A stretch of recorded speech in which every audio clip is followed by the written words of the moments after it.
our channel, Justice in the First Degree. My name is Stephanie, and my co-host Shantel you will meet shortly.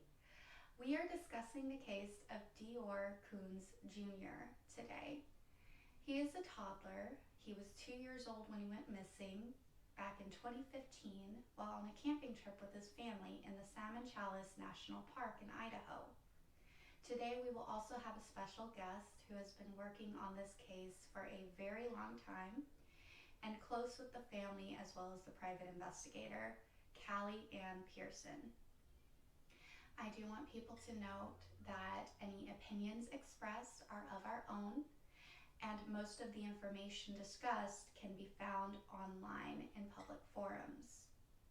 At this time, we do ask that everybody just keep this family in your prayers, and our hopes with this video is to help get the word out there that there is still a little boy missing.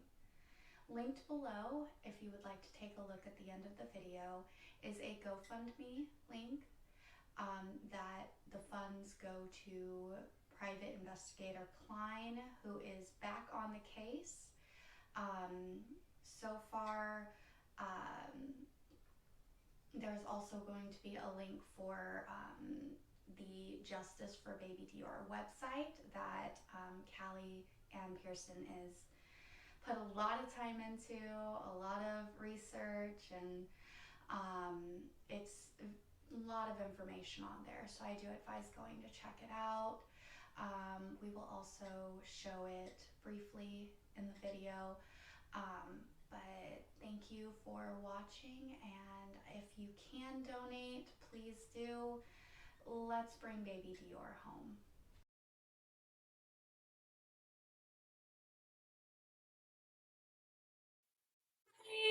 Okay, so my name is Stephanie, and today we're gonna be discussing baby Deorr, and we have someone who has been following this case for a while, and has done a lot for baby Deorr and the helping to ensure he is found in the community. She has her website up here, but I'll go ahead and introduce Miss Kali.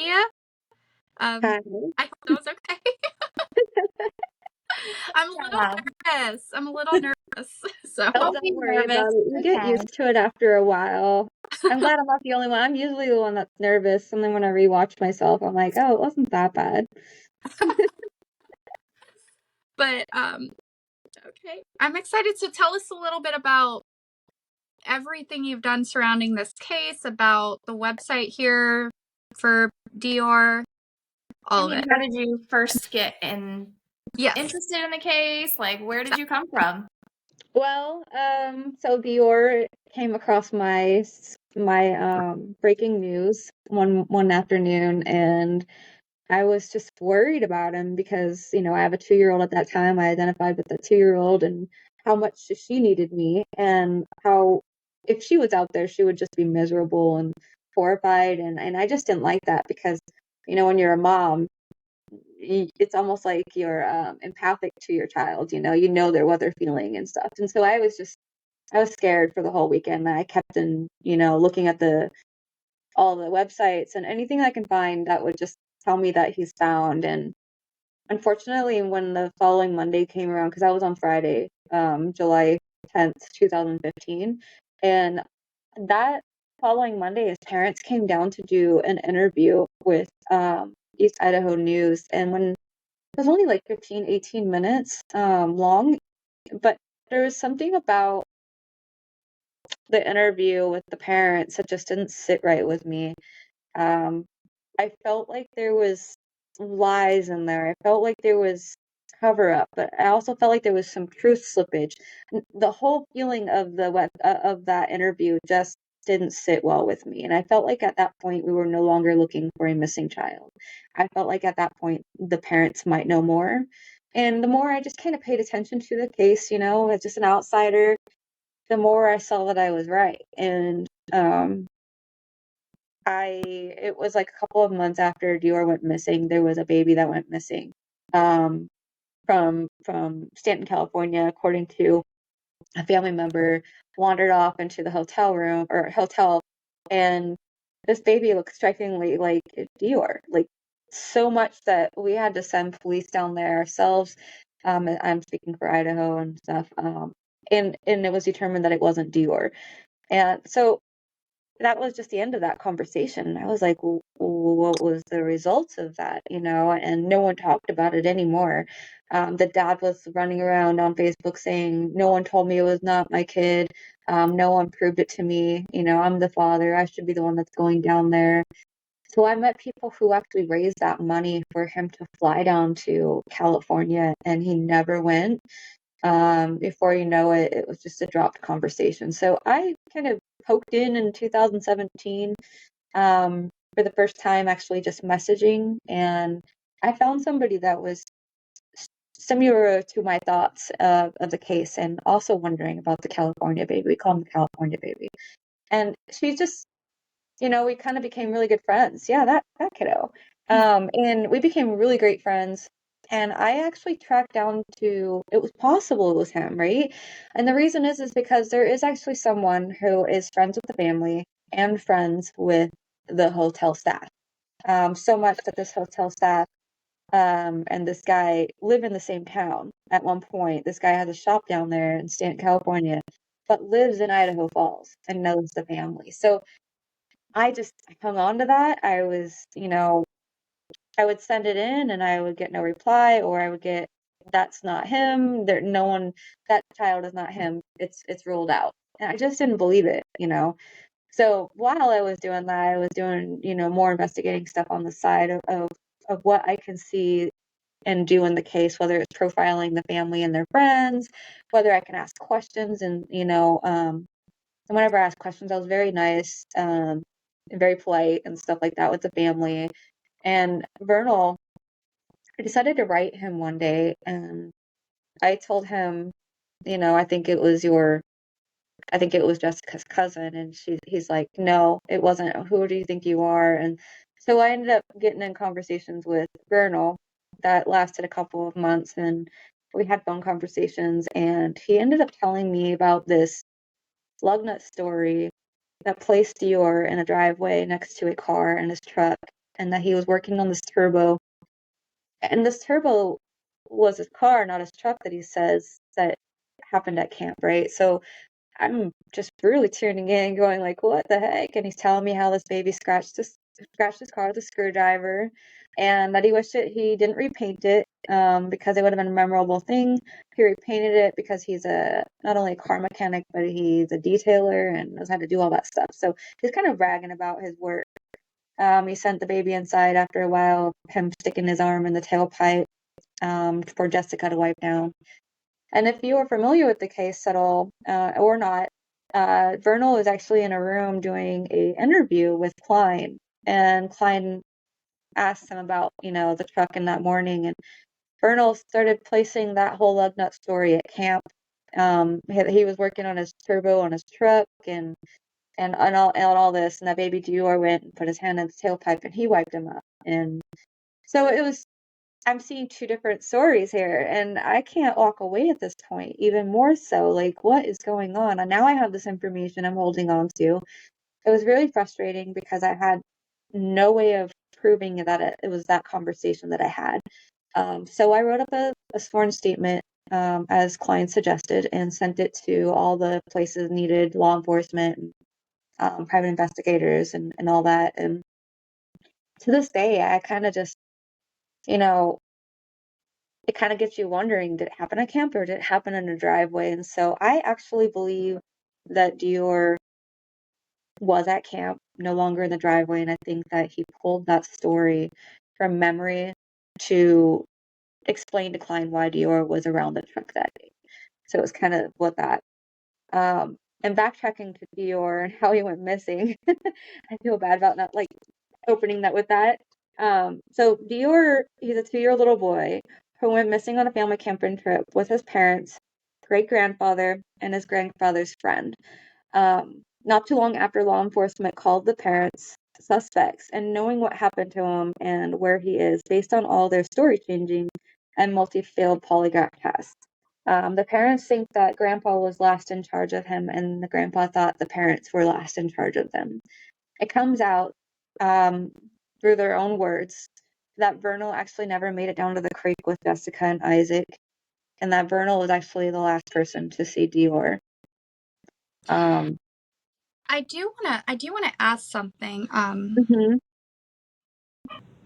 Oh, it just escaped my mind. Hold on. Nope, Um, you're good. do you feel as though, like, because I'm noticing the parents are, they're constantly pointing fingers. They're always trying to point away from themselves. Right. Do you think grandpa or Isaac or both of them are just like scapegoats in this scenario? And I definitely think that Isaac's a scapegoat.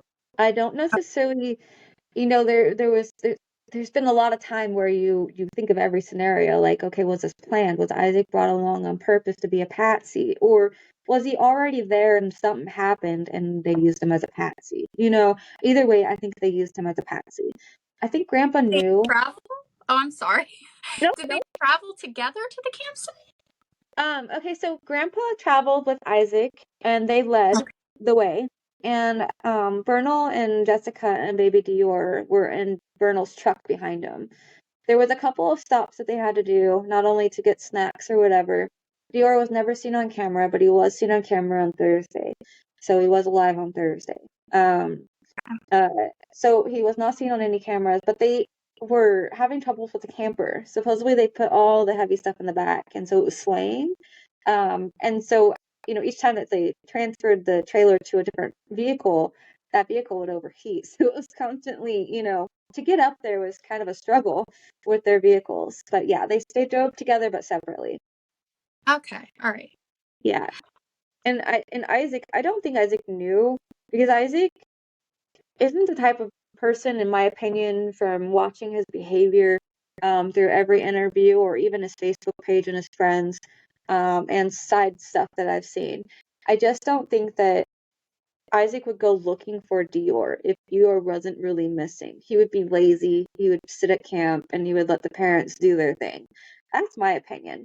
But I think Grandpa somehow got the idea or did know, because he kept asking his daughter when they're going to have the funeral. He told Caroline Klein's daughter, who's also a private investigator, that what's done is done.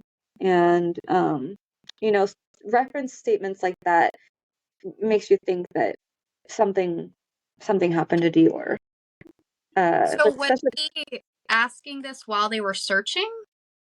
No, he asked it within the following weeks. I guess within a couple of days of going home, he asked about the funeral, and he asked that to his daughter. But within, his interrogation and all of his interviews, that's when he started asking and saying more stuff that was incriminating. Okay. Yeah, I would highly suggest to go into the website and go under videos, and then go under Klein's videos, and you'll see all the interviews of the parents, Grandpa. I don't think Isaac's in there, and you'll see the interviews that they did with him that are available to watch. There's 10 hours total, and I don't have all of that. He's not releasing all of that. Yeah, and you've done an awesome job with this site too, and Thank you. seriously, we do applaud for all the work you've done with this case to try to keep Deorr's name out there. Is there anything you wanted us to play on here right now for people? Anything? Yeah, I would play the page, the first page, the home page, where there's a play button on the top screen. I took that out of every little piece that I can think of, because like I said, I filtered everything through my hands already. And so I went back and I picked up everything that I could think of that would be very helpful and put it into a short recording. Okay. I'll go ahead and play that now. I apologize if you heard my dog barking. He's being ridiculous. No, you're good. I'm waiting for mine. You want to play that now? Or yeah. Sure. Okay. Yeah, I'll go ahead and play it. I'm talking too much. No, I talk too much.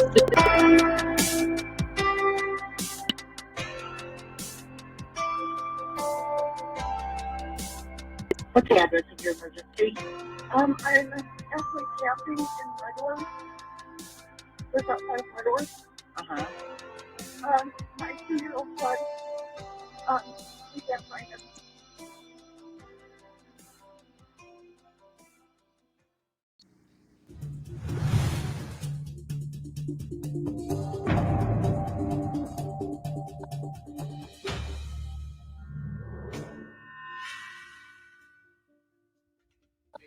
Was it It 2:26? was 2:36 when I called. It was 2:36 is when she called, and I was in the truck hauling down to the road to try and get service because I didn't think one bar would get it.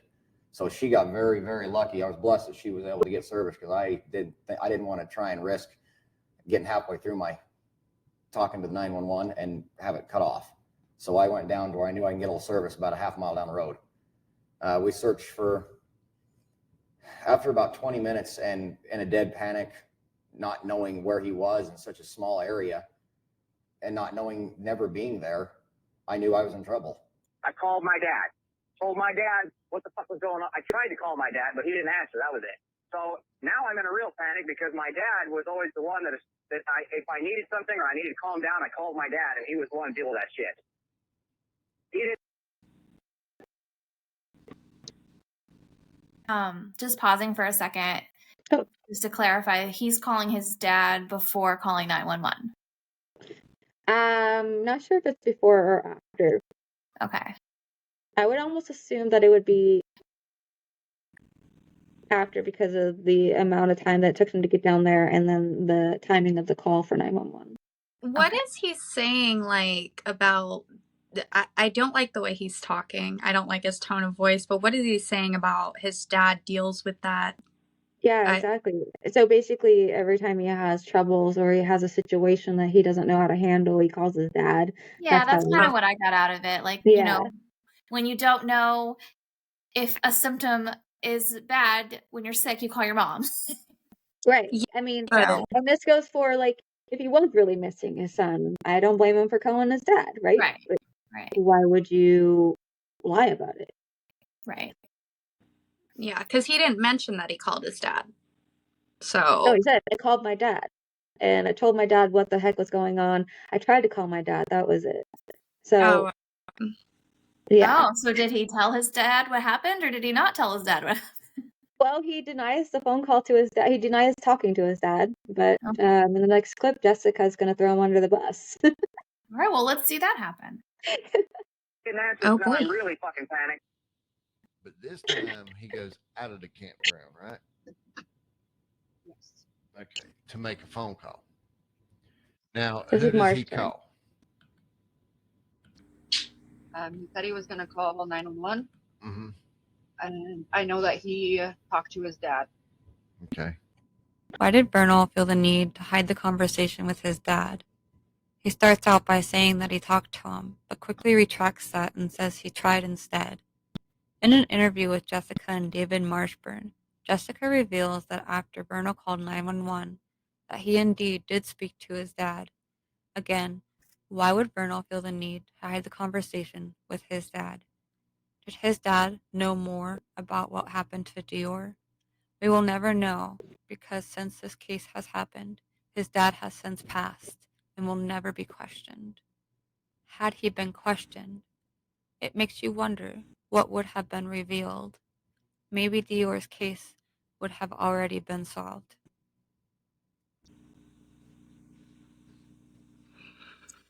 So his dad was never questioned at all? So I've talked to a detective in Idaho Falls, and I've asked questions to Sheriff Penner if his dad was questioned.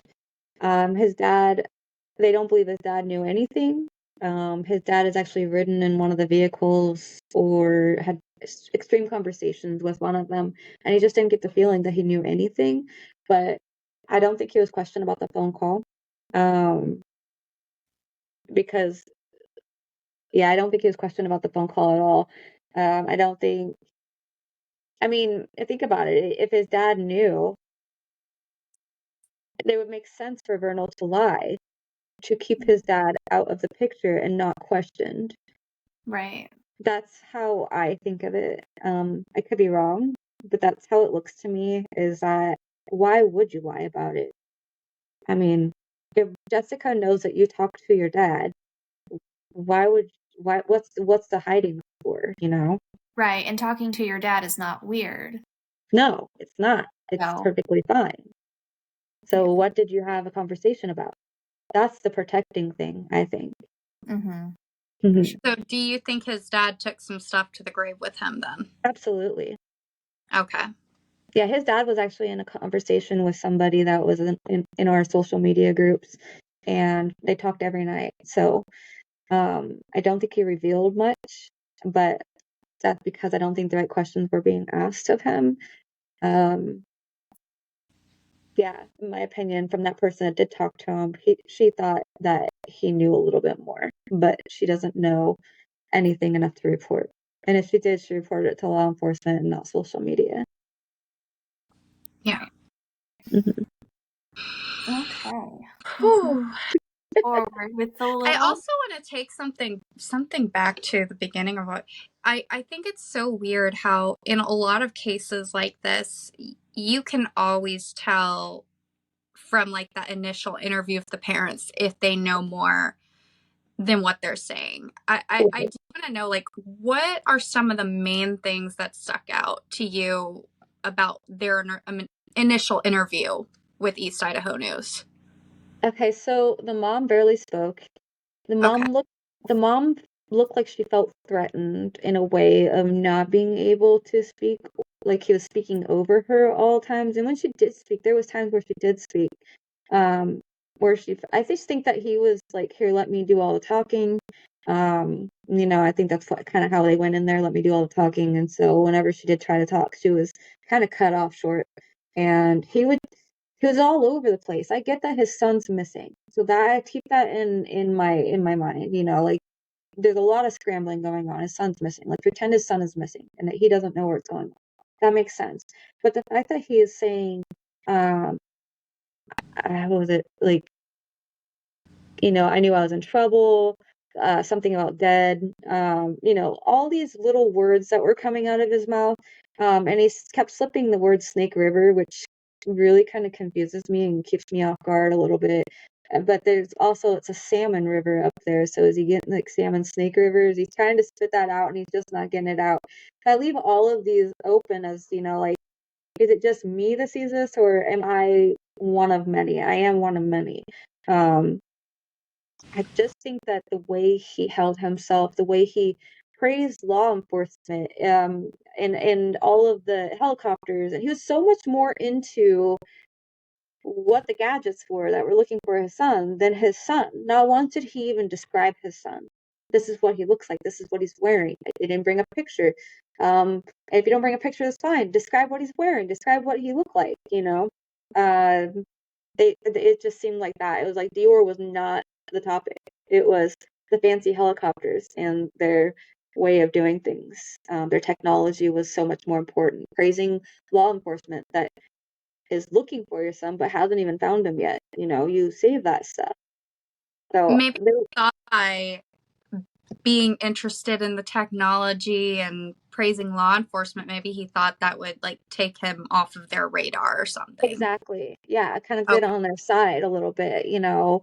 The more that you're in the middle versus looking suspicious, you know, you might be able to play their game. And they played it for a while until FBI came and did their polygraph test as well. Yeah, they can't play that game anymore. No. And it wasn't Klein that did the polygraph test. It was law enforcement and FBI. And, you know, Yeah. Klein came in after that. So for him to share that, that's totally okay.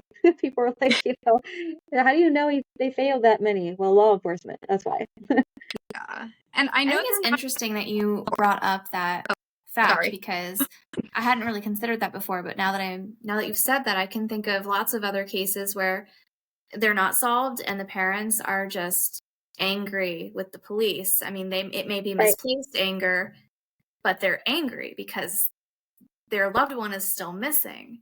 Right. So having him think so highly of them when they haven't solved the case is a little strange. Right, and we have like Michael Vaughn's case. I love to refer to that because Michael Vaughn's mom is out there and she's doing everything she can, and there's not one piece of me that feels she's involved at all. I haven't seen the dad much, so I don't know, but um, it, she's out there. She's looking for her kid. She wants her kid home. She knows that he's possibly not going to come home, but she wants answers, and she's not going to stop until she gets them. These parents have stood up people. They have stood up canine handlers, cadaver dog handlers. They've stood up searchers. They've stood up Dr. Phil, who flew all the way to Idaho Falls on their okayness. Like they agreed to it and they stood them up. You don't do that if your son is missing. They're not out there begging the public, I want my son home. It's 8 years now, and I don't care how guilty I would look if I didn't do it. I'm going to be out there and I'm going to be looking for my kid. I'm going to be doing exactly what I'm doing for Deorr, but way more because he's not my kid. I can't just get on the news and say, hey, I need to do news stuff for him because they're not going to look at me and say that that's appropriate.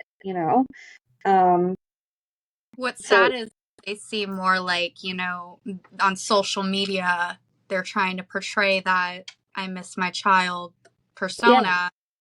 But yeah, that's... I know. I mean, of course, I feel like they miss him, but yeah, they're not looking. They're just not looking.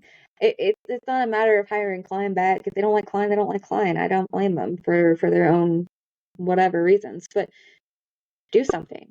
So I don't see that happening. I know some of the stuff behind the scenes, and I know all the facts that have been presented, and I'm baffled on how they're still walking free. Yeah. Most definitely. And I know you like it just escaped my mind. We can continue. Did we listen to the full clip too? No. Oh, okay. All right. Sorry. No, I figured I would stop at each appropriate stopping point and discuss. Yeah, absolutely. Ask questions. Sure. All right. Okay. So we'll go ahead and listen to the next section. Sorry. No, I had a thought and it just went whoop, gone. That's okay. Oh. All right, here we go.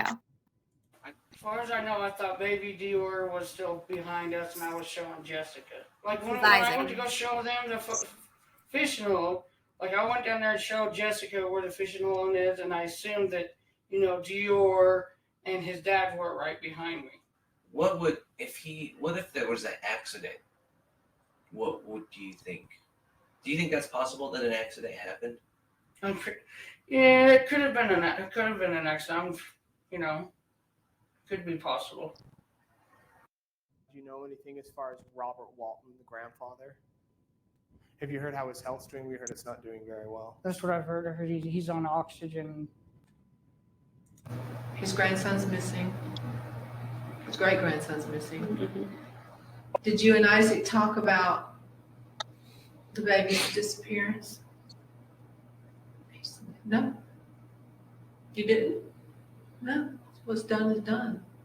What's done is done. And who is that saying that what's done is done? Okay, so Caroline Klein is reading Grandpa Bob's statement back to Trina. Okay. And Trina is going to agree. Okay. Mm-hmm. That's your grandson. Yeah, and he's been like that. I mean, he says things like that. I mean, we got home and, within like 2 or 3 days, he's like, so are we going to have a funeral? Wow. Can you explain to me? And the reason I know this is because Jessica called me herself after she got out of her polygraph. Actually, I called her to check on her because Trina had texted me and said to. And I asked her how everything went. And you know what she told me? And correct me if I'm wrong, but I want to know why Jessica threw you under the bus. And Jessica said that you were with Deorr at your truck for 20 minutes while she was down in the creek fishing after you got back from the stage shop. I asked her. That is wrong. That's wrong for one. And I can tell you that. That's wrong. But for two, and I asked her the same thing. Not meanly, not coaching, nothing. I just said, what the Christ was that all about? And she said, and I quote, I was under a lot of pressure and I was don't know what the hell else to, I didn't know what else to do. But I didn't. Did you But see lie to that. them? But that right there confuses me because I didn't pressure her. We were just having a conversation. I just asked if she was okay. I asked what happened because I wasn't even privy to any of that information at that point in time. And she told me the reason she never told me that before was because she's scared of you. So is she lying? Did she just lie to me and tell me that you were with your son for 20 minutes while she was down in the creek fishing and that you could have done something? That's what her, I went down to this creek. Well, that's been y'all's story from the get-go, but now all of a sudden she's changed it. So you got to understand where we're coming from now. Yeah, I know, I understand. It's my word against, or it's her word against mine, but here's the problem. Since she comes back to everybody else, in both families, to everybody else except for law officials, and says that was wrong. Well, what the fuck am I supposed to do, Jessica? Look what you did. But now you've got more time wasted with officials because you felt like you were cornered and had no other way out. That doesn't do our son any good. Mm-hmm. You what? I think it's so weird that he's using words like coaching in a regular conversation. Yes. And he actually coaches, so That's he one of gets those caught coaching. terms that you don't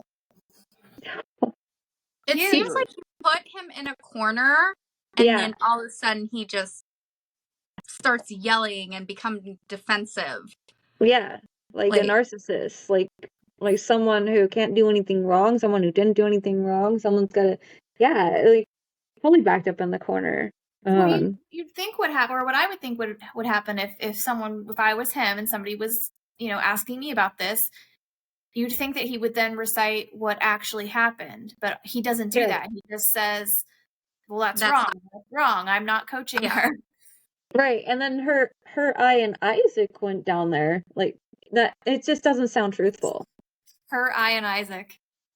Now, I do have a question because Jessica actually had 3 separate stories for what happened there. One time she says it was just her, then she says it was just her and Vernal, and then she says it was her, Vernal, and Isaac. So which story is it? Is it just her, or is it just her and Isaac, or like, what do you? So after the stage stop, they get back to the Grandpa's pulling in with Isaac. Supposedly they were fishing at the reservoir or something. Some people think that they were just showing up that day, but Vernal and Jessica and supposedly Deorr come back from the stage stop, being lost and all that stuff.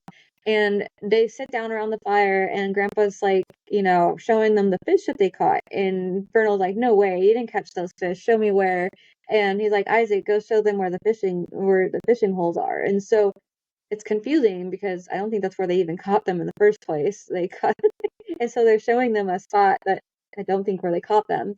So Isaac takes, quote unquote, Jessica and Vernal down to the creek while there was a back and forth with Deorr, wondering who he's going to go with, and Grandpa was his last choice. And so that's that. And then they come back and Deorr's missing.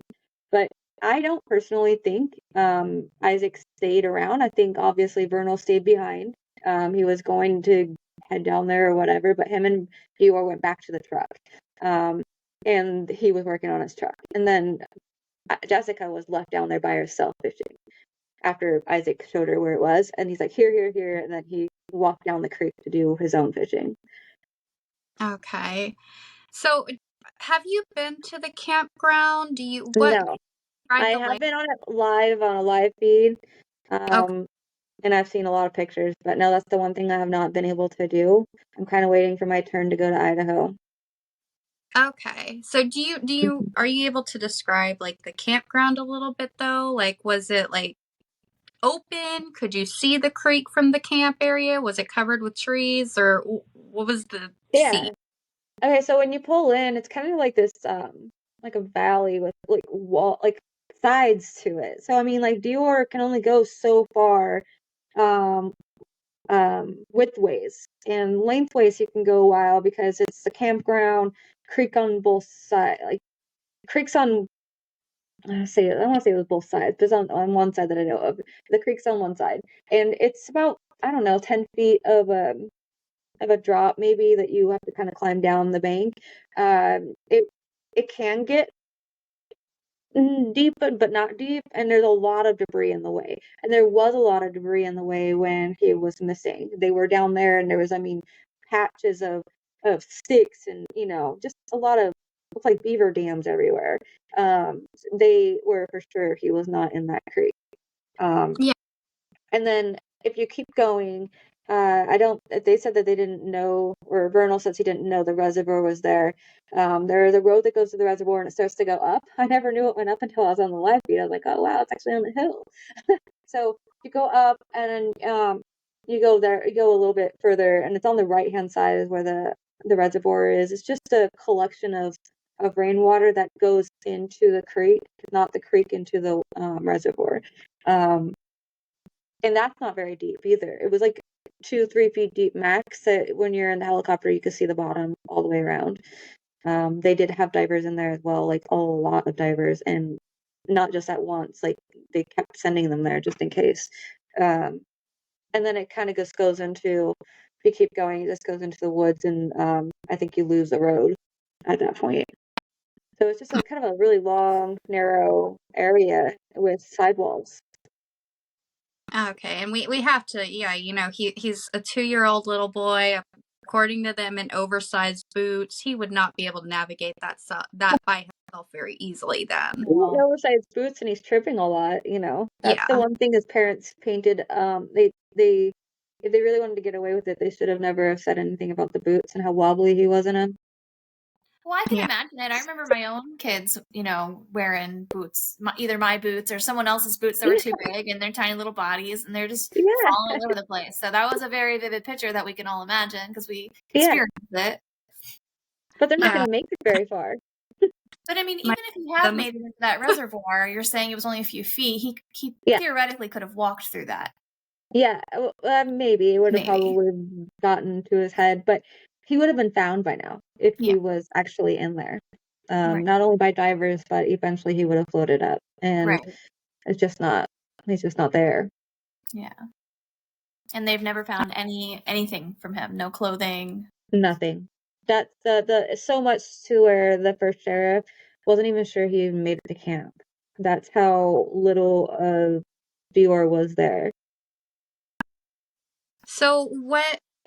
So the first town, the nearest town to, and this is the Salmon Chalice National Park. Yeah. Okay, so Timber Creek is just one of the campgrounds. There's a bunch of others, different names within the park. Then. Yeah. I'm trying to help, paint a picture. It's the forest, the Shayla's forest. It's kind of like a north-south thing, and it's really long. And then there's campgrounds throughout that. Okay. And so, yeah. Did they check any of the other campgrounds? No, I don't think so. There is another campground called Timber Creek that I called in, and I want to say Sheriff Penner, if he understood me correctly, he said that he searched it, but I'm not sure if he really searched that spot, because when asked again, he said it was over 100 miles away, but really it's only an hour and a half drive. Okay. So I keep that, I don't know, I just keep that, open. If you really wanted to haven't do been any something, private searches here either. What's that? I said, have there been any private searches at these campgrounds? Yeah, there've been a couple of private searches. Well, there've been at the campground, at the one that the other campground. No, I have had preparations to go up there with different groups to go check it out. But they keep falling through. It's 13 hours away from me, and with the gas prices, it would be like $1,500 just to go there and back in a weekend, and I just don't have that. Right. A lot. And especially, I don't have dogs with me. I can get a shovel, and I can get a metal detector, but really, what are they going to get me? So someday I'll get out there. I'll get to see it. So the nearest town from where they were stationed then, or where they were camping, is, would you say 45 minutes, or would you say an hour drive into Leodore? Or is it Ledore? It's Ledore. Ledore. Yeah, Ledore. Okay. It's about a 45 minute drive from the campground to the town itself, and that's because the road was, I think, 7 miles long, and it was just really rough. Like, it took 40 minutes minimum just to get through that road to the other end. So yeah, 40 minutes. And then the nearest town north of that is Salmon, another like 35, 40 minutes. And then south would be, I want to say, like Mud Lake. So not a lot of towns. I mean, it's kind of a dead area. It's very lonely out there. It's you picture some of those tumbleweeds in the road blowing around when you drive by. That Yeah, I did a street view on that town, and I saw like the old timey like post office, yeah, and it was very cute. Don't get it's me wrong, cute. but if you look at the aerial view, like I mean, yeah, it's like not very big. I mean, you have a sex offender running the bar, so I don't know how cutesy it can be, even though it is cute. Oh, They just don't have proper people running the town, I don't think. I was going to ask about that because I actually don't know how that information evaded me all these years, but I didn't even know who that person was. And I was asking Stephanie about it earlier. And there's this lady who's friends with the grandpa and Isaac. So Isaac had a girlfriend that was from that area, and he knows a lot of people in that area, I guess. And then grandpa also somehow knew some people up there, and they were friends. So yes, it's like a little drug town where there's a meth issue, and the lady who runs the bar basically pimped out her stepdaughter at the age of 14, and that's why she became a sex offender. Maybe it's not that weird because of how small the town is, but it just feels very strange to me that these people somehow know each other. Yeah, that does bother me. You know, like, I mean, is it weird or is it just small town coincidence? I think there was another reason that they probably chose that area. Maybe it was to get drugs. If it wasn't just for that reason, then, you know, it just happens to be there. And I think somehow they knew that there was something that they all knew something. So I don't know. I mean, if they all knew each other, then it wouldn't be a secret, right? Mm-hmm. Now, were they together? Were they engaged at this time? What were Jessica and Vernal? They were separated. They were separated. Okay. Yeah, and that's actually kind of new. They didn't really, not a lot of people knew about that, and I didn't know about it until I asked. But Vernal lived with his dad in Montpelier, but I think it's like an hour and a half southeast. And then Jessica lived in Idaho Falls, and her aunt lived above her in a house separated like a duplex kind of thing. She lived on the bottom and the aunt lived on top with the cousin. But yeah, they were separated. I think they saw each other, you know, like hung out with each other still for Deorr's sake, or maybe they still cared about each other, but they were in the process of, like, you know, figuring stuff out, but they were not together, nor did they live together. And Deorr's daycare was actually in Montpelier as well. Okay. So I have a couple of questions.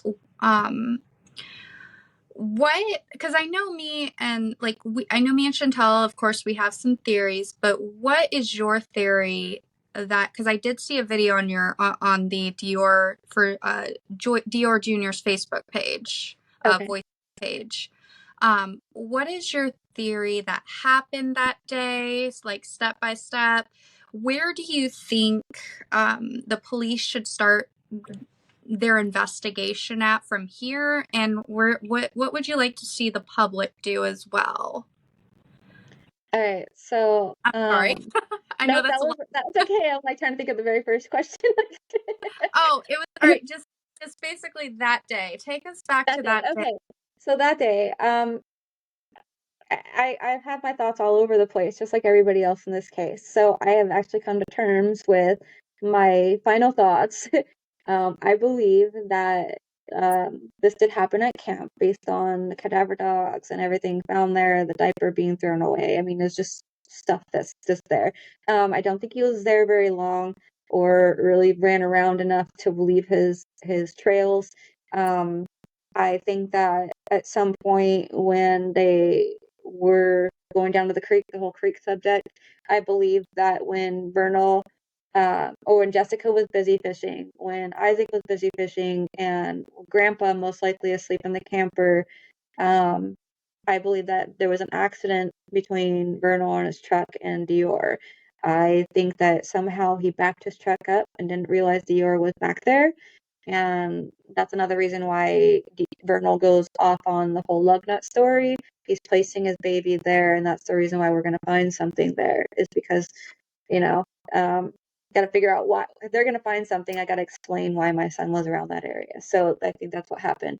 I think that Vernal put Deorr in a cooler that is apparently missing from inventory. I think he rushed him out. I think he attempted to bury him, then came back. I think that's when he said, "Hey, Deorr's missing," and then everybody else starts chiming in on that. And then I think Vernal again had to go down the road, 1.5 miles down the road, to make this 911 call, lie about calling his dad, still continue to try to bury him, and he goes down there even a third time. So you're hauling down there is what he says, right? You're not looking for a 2-year-old when you're hauling. You're looking for a 2-year-old in wobbly boots, you're going to go slow. So you're bypassing all that. You're on a mission to get 1.5 miles down the road for a reason. 3 times. I believe that Vernal and Jessica were rather closer than possibly I think, because Jessica has stated on 911 call that she's emptying her wet pocket contents into the truck. Well, at this point, she's on the call with 911. Vernal's down the road trying to get his own 911 call, and at some point he's on the 911 call, and you can hear him in the background of the dispatch center. They're like, "Okay, we got your wife on the other line. Just stay put. Don't go anywhere." And then he hangs up. It's possible that Jessica and Vernal were actually closer together during these calls than stated. It's another reason why I think Jessica might know and I think Vernal just kind of took over the whole thing and has it himself, and Jessica just doesn't have anything to do with it but knows. And I think that they're just so deep into their lives that it's so hard to pull out of that. You have people who believe you, and as long as you have people who believe you, you're going to want to you don't want to deceive them. You want them to keep, you want that. You never wanted it to happen in the first place, is what I think. So no one should look at them differently. And if people are still looking at them, the same as before, they don't want to lose that. And I think they're just too deep into it. So that's my opinion on what happened that day. And I forgot the question. Sorry. No, and now that and that would make a lot of sense, especially since I know, looking through even your site and everything, I know that they were saying they found blood on the back of his truck. I do have a question though, like no one in town that day saw Deorr at all. So they made a trip into town prior to all of this going down. Where was Deorr during that time? We don't know, because no one in town saw him. When they went and got gas, the guy got pumping their gas didn't see him. He saw an empty car seat, according to him, decline. Vernal makes up some lies about what Deorr was doing while Mom was still in the store, saying that there was a semi-truck that parked in the front. It was a beer truck, and that he loves trucks, and so the beer guy let him sit on his lap and play with the truck. That didn't happen, because this not only is the company that Vernal said was there, that company had been out of business for 3 years, and so there was another the beer person was actually tracked down, and it was a different beer person, different company, and he's like, "No, not only do I park in the back, I would never ever let a child in my seat. I would get fired for that." So there's a lot of made up stories to place Deorr places, to place Deorr someone seeing him, but no one saw him. So I mean, I don't know. So it is confirmed that they did go into town because people saw them. Yeah, they did go to town. There's 2 receipts. that proves that they were in town. Where was Deorr? Like, so that's another thing. It's like, so was this whole creek thing after the stage stop, or was this whole creek incident before the stage stop? Because it would make more sense. I don't know. In my opinion, it would make more sense for it to be before. I really don't know. It's just so confusing on where Deorr was during the stage stop situation. That's in my mind. If Jessica really didn't know anything and it happened the way that you're theorizing it happened, which makes sense, then why lie about bringing Deorr into town if he had stayed back for some reason? Yeah, good question. So that makes us think that the timeline of this whole thing moves backwards, which Maybe makes he went into town after. But then why would Jessica go along with see? Yeah. The whole thing is just a mess. Like, it really is. Like, where was Deorr during the town? Why would you lie about that? Was he really in town? I don't think he was, because he was just not seen. That means if they went to town and their receipts are at 12 something in the afternoon, Isaac didn't get up until about 12 when they were leaving to go to town. I'm not going to think that Isaac's going to lie at this point. It's not his kid. Why would he lie about this stuff? It's not his problem, you know? So did all have that cooler with them when they went into town? And did something happen to Deorr before they ever even left into town? Did something happen in the time that Grandpa Vernal were down at the creek fishing? They may not have seen it. And like, did that happen? Did it happen backwards? And maybe they came back and Jessica went fishing for 20 minutes and it was all a cover story. And Vernal had time to get rid of evidence. I think that Isaac, with Vernal placing, he actually tells Klein that he was working on his truck around 10 o'clock in the morning. So this is around breakfast time, right? 8 o'clock is when he says that he was the last one up, 8 o'clock, and everybody was already sitting by the fire, and then they all started kind of making breakfast. Well, Isaac didn't wake up until about 9. He peed and went back to bed. He very clearly says that. And then the second time he woke up was around noon when the three of them were supposedly leaving to go to town. So if Vernal's working on his truck and admits that he's working on his truck around 10, this makes you wonder if this whole timeline, that means that Vernal had enough time to bury Deorr, more so, because this ground, a family member said it took 2 hours just to dig out a hole for a little tree to be planted. 2 hours. This dirt is really tough. There would be hours Jessica was waiting to get her tampons, just saying. Yeah, exactly. And that makes more sense to me, because I can't, that's one thing that's been bothering me is, like, if everything happened the way that Vernal and Jessica say it happened, I don't understand how they would have had enough time to really properly dispose before it was publicly known. Like, and they were not criminal masterminds here, so. No. And so this makes you wonder. Is this the town situation? Did they make it look like Deorr was still there when they came back for Isaac to see? And then the rest was really none of it. Like, was all this shuffling around happening right around the 911 call, or did all this shuffling happen around 10 o'clock in the morning? So, I mean, you do have Vernal admitting that he's working on his truck.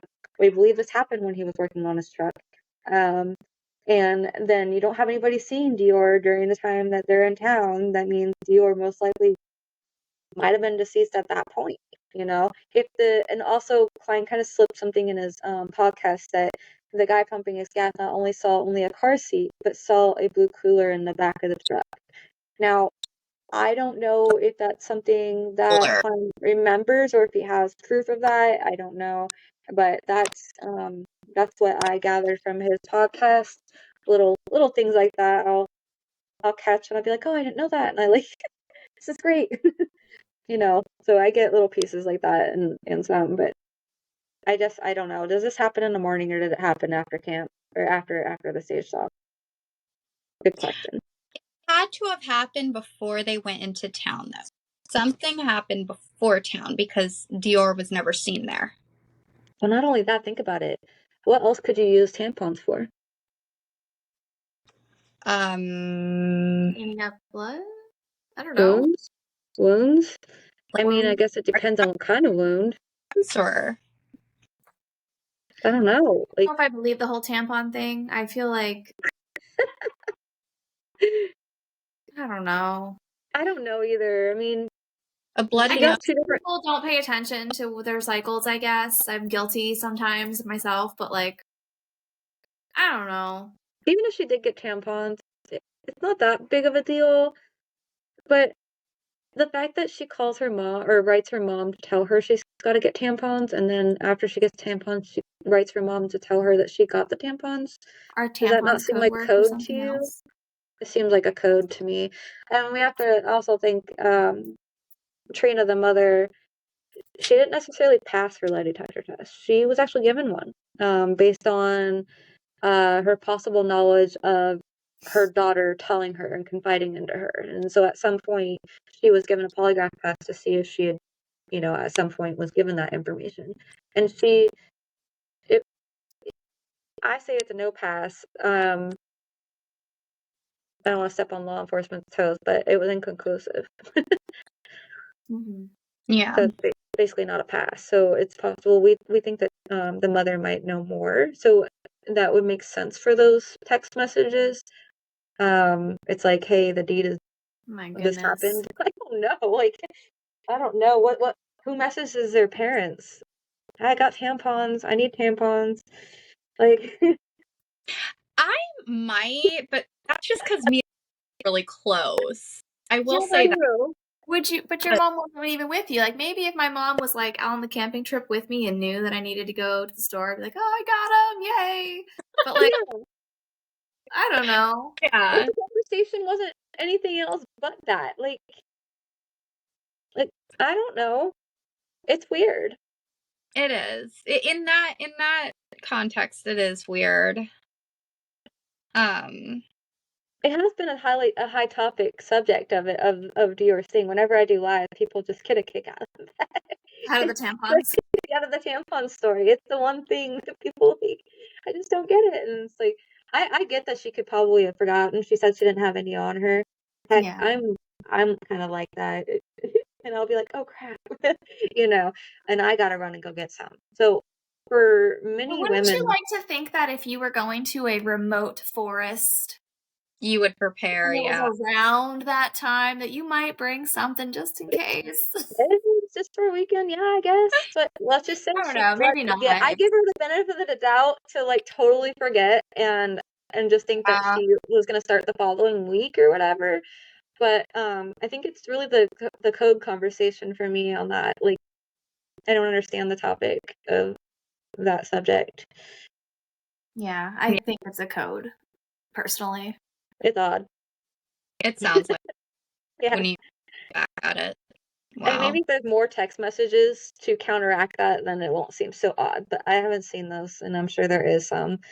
So I don't look too close into that. The only thing I can think of for tampons that would be weird about it is because they could have said, I want to go get a drink, and nothing's weird about that. So having a tampon issue, I don't find anything weird about it. I just find it weird that she texts her mom and that no one saw Deorr. The rest of the town thing doesn't really it seems normal. Bother me. Yeah, it seems normal. For unprepared people. Yeah, for unprepared people. Didn't get gas, didn't get tampons, gotta go to the store.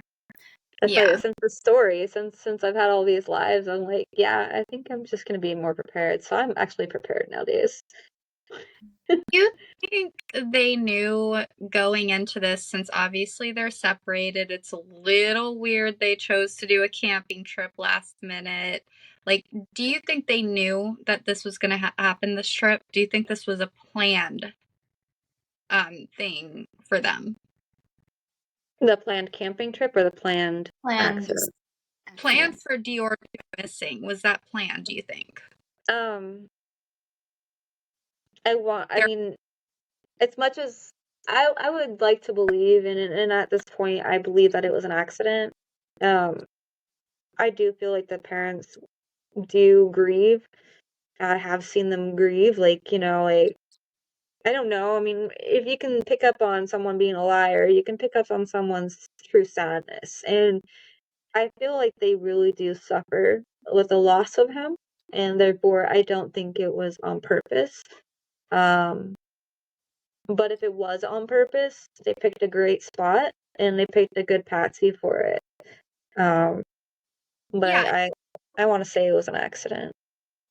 Okay, and My yeah, heart wants to say it's an accident. Like, I can't even imagine someone doing anything on purpose. They were arguing, they were, you know, in distress with each other. So they weren't like the perfect pair to be near each other. So I don't know. I mean, yeah, and I do want to state that I'm not trying to bash the parents in any way or say that they did this on purpose. I question that, though, because of the simple fact that, you know, in today's world, yeah, unfortunately, there are cases where and people do. planned. Yeah, they do that. People do that. So it's a great question because and it's an important question, you know, like a purpose and accident are two different things. I don't think if it was on purpose, I just don't think they would cry about it. I don't think that they would really mourn him. And I think that they really mourn him. I think that they're the type of people who remind me of the younger generation and pathological liars. They're more focused on how they appear, and really they just want to pretend nothing happened. And if they could just go about their day like nothing happened, I think that's what they really want. Yeah. But unfortunately, I mean, yeah, something happened. So because personally, I think that you can grieve even if you did something on purpose. That's my stance. Like, I think that just because you do something terrible doesn't mean that every part of you is terrible, that you have no feelings. Right. It would be interesting to, I don't know, I guess to know, like, what exactly I mean, were they there's fighting always about? that chance. There's always that chance, you know. There really is there is a chance. I just feel like he was loved more than that. Right. I feel like his parents, sure, they probably didn't want another child, and it would have rather have been just the two of them. But they got as far as like 2.5 years, you know. If they really didn't want him, they could have done something a long time ago. They didn't have to wait until, you know, I mean, yeah, I don't know. I mean, Casey Anthony, or anything Casey Anthony, but did Casey Anthony do hers on purpose? Like, you know, I don't know. I don't think she did. I think that was an accident. Yeah. But I do think she did it. Same thing. I mean, look at her. She went out, she partied. She did all that stuff afterwards. And the parents really aren't doing much different. They're not partying, but they're I don't know. I mean, the mom shut down. She ended up getting like on her the year anniversary of Deorr, she ended up in the hospital from panic and malnutrition and all that stuff because she wasn't taking care of herself. And the dad on the anniversary got in a car accident. So it's, I don't know. A lot of things happen with you know, the mom. She seems sad. I don't think the mom had anything to do with anything. I think that she just has something to do with the continuous lie, and that's it. I don't think that she has anything to do with making this happen. I think she's just I think the mom is sad.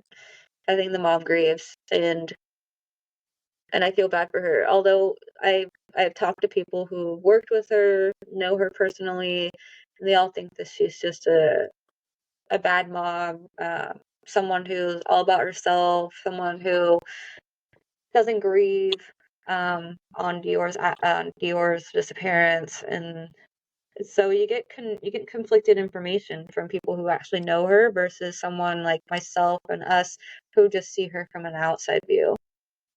Well, that's because seeing her, like, her interviews and what she displays on social media and all that, it's easy to seem like a parent cares that route. She actually doesn't seem like she really cares that much on social media. On a lot of social media. She actually, like, in the coaching there's a coaching video where Vernal's coaching Jessica on say has, not had. You can't do that, you know. So not only did he mention the word coaching in a whole another audio section of the case, he actually coaches her. And so when you see Jessica like that, she seems like she's F you kind of person, you know, like I don't give a shit. Like she doesn't seem like she's grieving. But I just feel like there are pictures, there are family members, there are other things that I feel like she's sad about this, but she would really like this to just be behind her and move on. Right. Wow. Accident or not, they just want it to go away. Well, unfortunately, it can't go away, you know. I No, mean, it's not going to go away. Not with people like us on board. Like You don't get to just move yeah. on. This little boy, he needs to be found no matter the outcome. And I feel like with everything you've told us, I feel like Jessica really can hold the key if she would just talk to help this. She is the key to this case, and she's been close to breaking a couple of times, and it would just be really, really awesome for not myself, but for the world, for the other family members that really do care about Deorr. They miss this baby. They all expect him to come back at this 2-year-old little stage, you know, and he's not. He not only is he not coming back, he's not 2 years old anymore, and just I think it's just unfair for the mom mostly to not stick up for her own child. If it was an accident with the dad, doesn't matter. Stick up for your child. That was the wrong thing, the wrong decision to do is covering it up. She's in deep herself. Doesn't she want to breathe? I mean, I put myself in their situation sometimes and I get all nervous and I get all scared and I'm like, how would I just like all of a sudden spill it out, you know, myself? If I were in their shoes, I could see how hard it is. But it is certainly important to do. Put this case to rest. Give this baby a proper burial. If he's adopted out illegally, awesome, because that means he's alive. But say something, you know. I don't care if I have to be on this case for the rest of my life. It's not about my time, but it is on the family's time, other people's time, and we just want answers. And I think it's important for the mom to release that stress and that burden that she has, and just let it all out. Let nature take its course. I don't think she's going to get in that much trouble. I really don't. I mean, what is there? If she didn't cause the accident, it's not manslaughter. It's not. It's like child endangerment. Just slap on the wrist. Well, she could definitely probably get a deal with the DA That's too. what I was going to say. I mean, she could even go to them and be like, look, you're going to have to help me if I'm going to help you because I'm scared. Yeah. Or, you know, Exactly, whatever. something. I mean, even though her, they got, what's the word I said? That they got, community. And they both basically turned that down. So that's not on the table anymore. But however, I bet you people would totally work with her if she said, look, I'm ready to talk. There's so many people. Klein would work with her. I mean, law enforcement would work with her. I mean, just anybody would work with her. Hell, I would work with her. You know, just say something. Yeah. I don't know. Because, I mean, they'll cut her a deal for testimony against Vernal if Vernal's the one that did it. Right. Or and even if she knows like, more and she tips saw on the how whole to locate thing. them. Yeah. I feel like they know where he is, and that's good enough for them. You know, they're the parents. They're the only ones that should really care, you know, in a way, in their own thoughts. And as long as they know where he's at and they go to his gravesite and, you know, grieve for themselves, that's probably all they're thinking about. But that's selfish. There's other family members of Deorr, and they want to see the same thing. They want to go and grieve at a spot, you know? Yeah. Wow. It's sad. These two young parents had all, you know, everything ahead of them their whole life. And I really wish that future parents will look at this case and say, I don't want to go through that, and do something way early in advance. Get it over with, do your time, move on, Don't drag it out like this. It's not fun. Well, if they do find themselves in this situation, of course, know that they can say something, like you said before, and there's people and want to help. Right. It's better to say something before anything happens, obviously, but definitely bring closure. Wow. He would be 11 now, wouldn't he?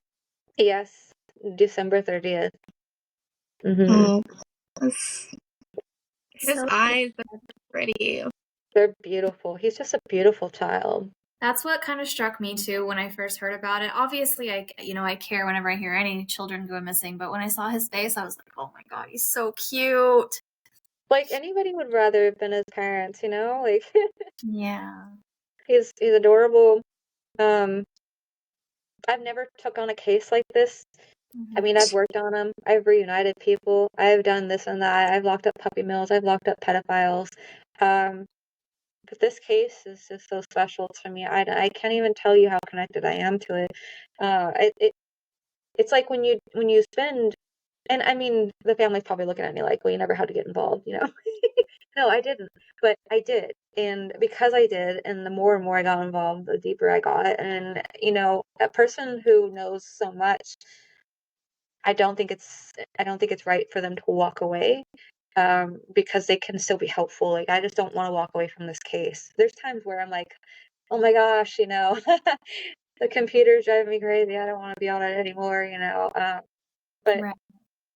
yeah, day and night, I think about this kid like he's my own. It's like I adopted a missing child, and I think a lot of people that I know, they actually adopted a missing child. I know many people right now who've adopted Summer, who's adopted, all these missing children, and that's all they work on is that child. And of course, they help with others like I do, but we all have our focus, and I think that that's important for more people to do is grab a child and adopt them and do what you can for them. Yeah. Well, that's a big part. So far, since I've been talking with you, that's all the work you've done for him. And I know you've worked on a couple of other cases, and I admire that. Thank you. Yeah. I appreciate it. I don't ever do this for kudos because it's just not for me. Oh, no, I wasn't saying that reason.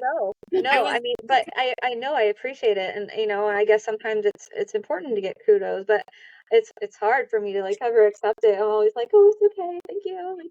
But it is a hard work. It is, and I really do appreciate those words because it keeps me going.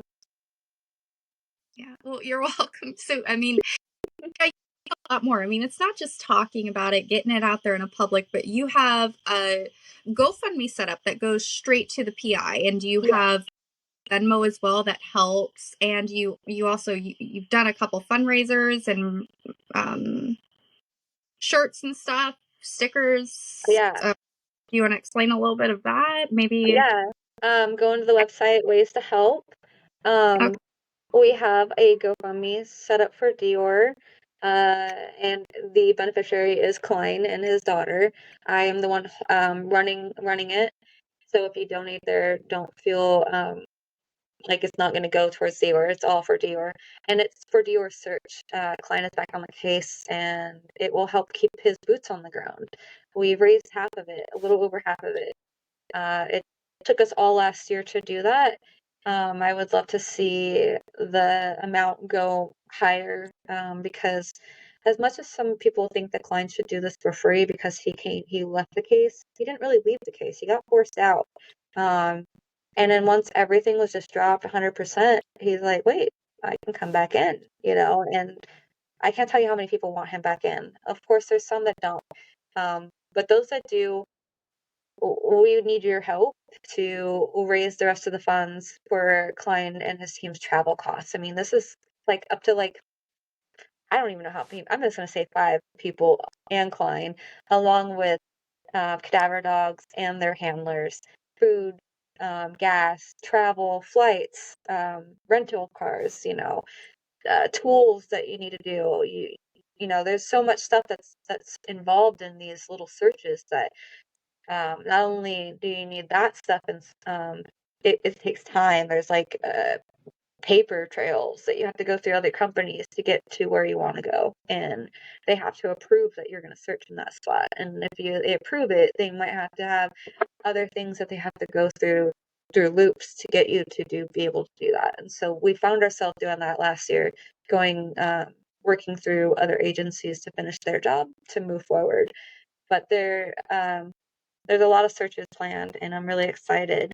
The spring is going to be a good takeoff. Last year seemed to be a really slow year, and I apologize for that. But there was a lot of things, like I said, there were a lot of loops and hoops that we had to jump through to get where we are today. And I can't stress enough that there was forward movement at all times since the year before last, and more so last year. So we're moving. This case isn't it's not cold. It's easily solvable.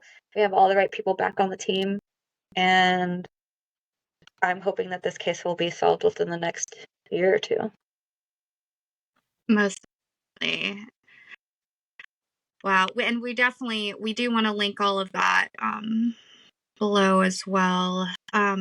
What is your advice to the public? What can we do? What can me and for example, to keep his name out there? Can we post to local social media groups? Maybe like, I don't know if you have one where your town is, but our town, Columbia, where I'm at, we have an iHeart Columbia. Can we start by talking there or things like that? Absolutely. This is an international case, even though it belongs in Idaho. It's an international case. He won the hearts of everybody. It's just that since 2015, you know, other cases have popped up. So the best goal for Deorr's case is to keep that on the front line, to keep it important, to keep it shareable to other avenues. I think that doing YouTube podcasts and following Klein's his lead, you know, with this case, I think we're going to see a lot, and I'm really excited. I just think that maybe, you know, sharing, help with the GoFundMe, $5. I mean, like if you can afford a coffee, if you can afford to donate a coffee, that's really all it is, $5. And I can only imagine so many people doing that, and we would get to our amount. So yeah, raising the money and definitely just sharing his case, keeping it on top. And I think the most important thing is to keep the case factual on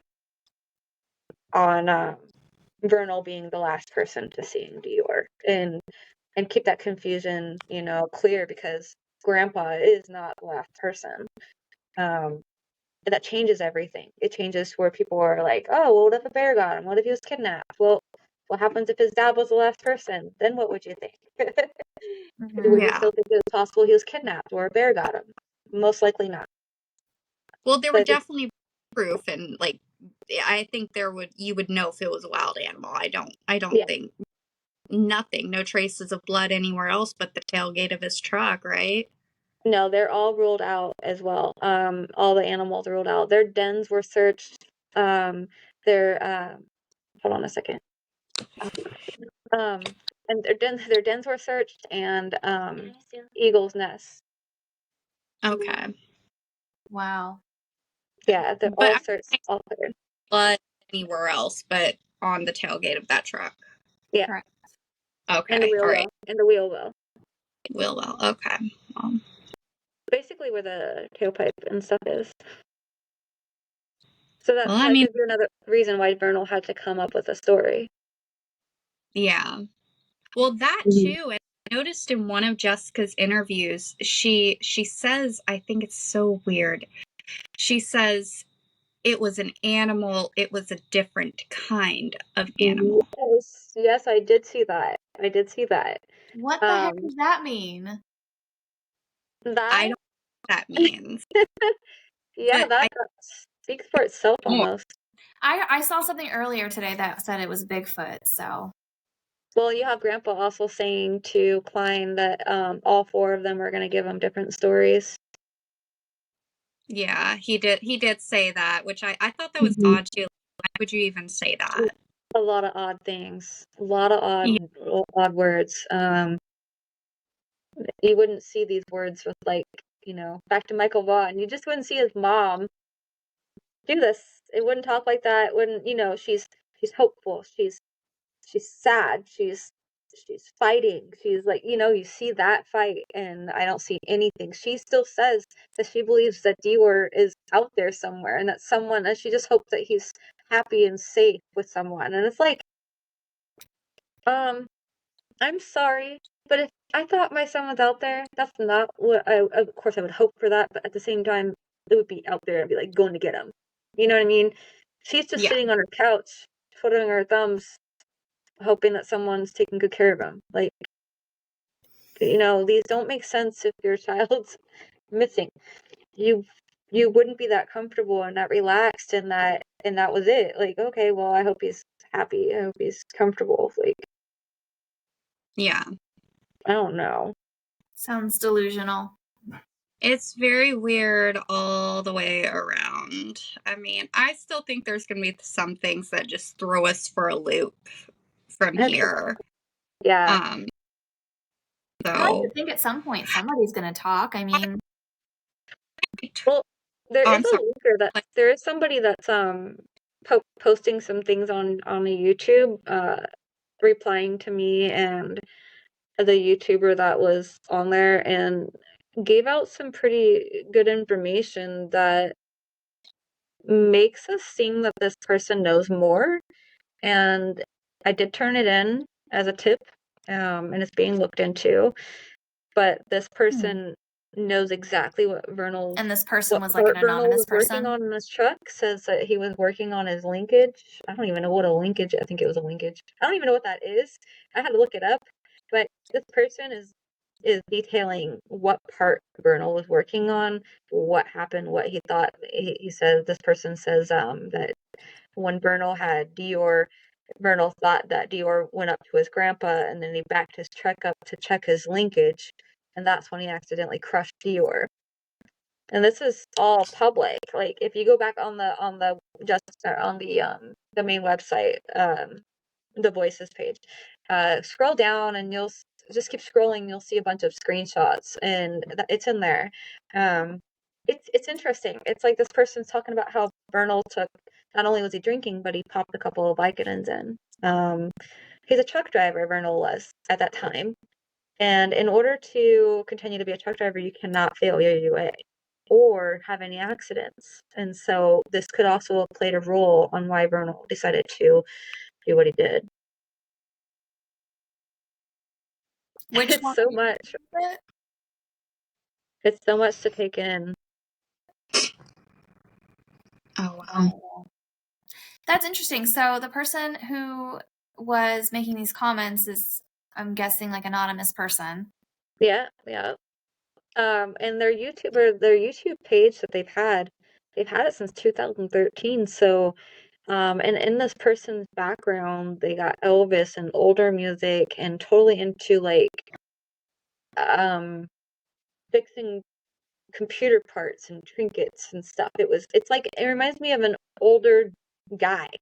I don't know, but this person is, what they're saying is they're saying that it's fact and not a theory, that what they're saying is factual. So it's really important that we figure out who that person is, and eventually we'll get to the bottom of that. That shouldn't be too hard to figure out who that person is. No, we're working on it. And we'll figure it out. Yeah. Where they're posting. I hope it's a lead. I mean, yeah, it seems like a little lead. So if we can figure out who this person is, which we will, the questions will be asked. The right questions will be asked on, like, how do you know this stuff? Mm-hmm. And maybe we'll go further from that point. So that's just something we're working on right now. Mm-hmm. Wow. You've given us a lot to chew on. Absolutely. Again. We did not listen to the entire audio, But okay. I Suggest people go there though. Yes. Definitely go to the website to finish listening to the audio. I think we didn't even get through half of it, so. No, that's okay. That's okay. We can still play it if y'all want. I mean, we can if you guys have time. It's just been an hour and a half almost already, and I didn't want to take up I'm available all night, so I don't really care if you guys have time. I'm good with anything or whatever you want to do. I really don't care. I'll work with you guys. We can listen to a little bit more, but I do think that we should leave a little bit for people to have to go and look at it because they should. Yeah, all right. Little taste. Yes. Just a little bit more. Maybe we'll have one more point to talk on. Okay. When it comes to a man and a woman, single mom is the worst goddamn parent I've ever seen in my life. I can tell you why. Because let's say, for example, he's got a butter knife in his fucking hand, going to go stick it in the light socket. What are you going to do? You're going to scare the living fuck out of them, shock them, and they're going to go, oh, I'm not doing that again. That's why I say single moms are the shittiest fucking parents. So concerned. I got by the time we finished eating, by the time I got it cooked and everybody was fed. So that puts us at about 10 o'clock? Yeah, about that. Get everything situated. Everybody sit by. I'm sorry. I just feel like everyone has something to say. I know, right? Okay, so like he's a real winner. Like what the? I'm sorry. Okay, I'll tell you about this. I'll tell you about this conversation. Okay. Without saying too much. Okay, so this conversation is with me. And he's telling me about this other girl's son who he had conversations with as well with this other person. And so this person's son did that, stuck a butter knife in the side socket. And his mom's like, oh my God, no. And well, Vernal got that whole story. And so by the time I get on the phone with him, that's what he said. That's how he relayed the story of this. At the time, I think he was 4 years old. 4 years old, and he's trying to stick a butter knife in his, thing. And of course, his mom stopped him, right? I would too. And that's how Vernal would have taught Deorr his lesson, basically. Let him do it. Let him get shocked. They'll never do it again. That's his reasoning for lesson learnings. So think about it. If Deorr kept putting his hand in the tailpipe and he was not allowed to be putting his hand in the tailpipe and he was constantly scolded not to do that, what kind of lesson did Vernal teach him? Was it a lesson or was it an accident? Maybe he meant to scare him a little bit, but yeah. It went too far? It went a little too far, yeah. Possible. That sounds like that would happen. Did he turn the truck on while his son's hand was in the tailpipe? Exactly. Well, they did just get back from the stage stop, supposedly, so it should still be very warm. That's what Klein thinks. Klein thinks it should still be very, very warm. Well, let's assume it's cold. Did he move the truck to scare him, and then that happened? That would still be an accident. He was on some kind of drug, like his perception of life in general could be a little bit skewed. Yeah. So, I mean, you think you tap the gas, but really you freaking tap the gas. Right. So that's, that leaves one to question on his parenting. Like, how did he punish Deorr for putting his hand in the tailpipe? And he told Klein that he's always putting his hand in his tailpipe and that he likes little games. Likes to play little games, with his son. Well, what game did you play with him? Oh. Right. That just gives me chills. I know, I'm just thinking about it. It's like paints a bigger picture. That makes a lot more sense of something. Not only that, Grandpa, I can't say too much about it, but Grandpa confessed to people about what happened, and that I suppose he was drunk when he did this to bartenders, and what they told me, it fit all that. Not necessarily the lesson learning, but the accident itself. And basically Deorr was crushed. So I've gotten this from a couple people now, and it's like they're confiding into somebody. Grandpa had to have seen something, or else he wouldn't have asked about a funeral. So he might have come out of his camper at the time that accident happened, you know what I mean? Like, and then seen what happened. And that's probably why he asked. I heard that the mother did see what happened after as well and screamed. So, you know, with people with these kind of things, is like, did this really happen? You know, are these people trustworthy? I'm going to say that these people are trustworthy. They've already made statements to the police before I even got the statement. So, you know, with Grandpa saying things like that and what happened, and then you have the proof on the back of the truck, and then you have Vernal acting like, you know, everything's a game, and it just makes you really wonder what happened around that truck. What was going on there? Just thinking what Deorr's last moments were, thinking that way. I cried when I got that last message about what might have happened to him, or what Grandpa confessed to it, because it was worse than what I'm saying, and it was horrifying. I sat there and I just cried. I was like, I gotta call somebody, and so I called my friend, and she couldn't talk. Called another friend. We talked for like 5 minutes, and then I wrote Klein, and he didn't deny it. So, you know, that's where we're focusing. We're focusing on finding Deorr's body and bringing justice to him. Right. Yeah. Vernal's not really a nice guy. No, he doesn't. He sounds like a peach. I would According to his best friend to his own mother, the best friend to the best friend's mother, Vernal has a dark side. And I think we're seeing pieces of it when we hear him talk like that. Because we don't hear him talk like that on the news. We don't hear him talk like that on, you know, he ripped people apart to pieces on social media for the first couple of years. They were both in there talking and sticking up for themselves, and they just kind of stopped. Yeah. Which is why I do wonder if he has any sort of undiagnosed, like, Right. personality disorder, anything I would think so too. Like, I mean, at least by now he would. Yeah. Wow. Well, us single mothers are just the worst. So I we know. Could let our kids stick forks in the light sockets and knives. That's what I'm gonna go do. I'm gonna do that right now. Oh, not my kind Wow. of lesson learning, you know. I'm sorry, but yeah, that I'm was my all for, conversation.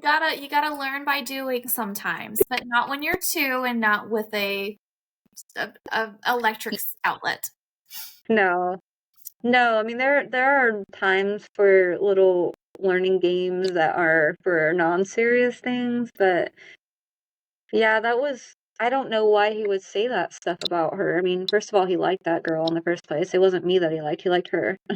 And I was just like this friend of his, I guess. And he's telling me about her. Like, she was a single mom. And that's what he said about her. So it's like, man, what do you say about other people, you know, that you're with? I wonder if any of these girls that he's been involved with have ever gotten anything out of him. I doubt it. He is not the one to be giving parenting advice here. No, but as far as leakage, he's given out enough to where we can run with it. Mm-hmm. Wow. Well, I say run with it until they talk. Right? Keep the on. Well, I mean, like you said, somebody posted some stuff on YouTube. It seems legit. Right. I mean, even if it isn't, I think it's just a matter of time before somebody says something. Right. He does have a YouTube page. It's the same name, Justice for Baby Deorr. And I have under the playlist, I did several lives with other YouTubers to talk about his case. Even though I had a page myself, I never really used it to do lives. I just used it to put my videos in there that I would make for him. And then all the lives that I did do, I made sure I put them in like a playlist because I couldn't figure out how to save them properly. And who runs this page? I do. Oh, you do. Okay. Yeah, I run everything for Deorr. His family doesn't have anything out there for him.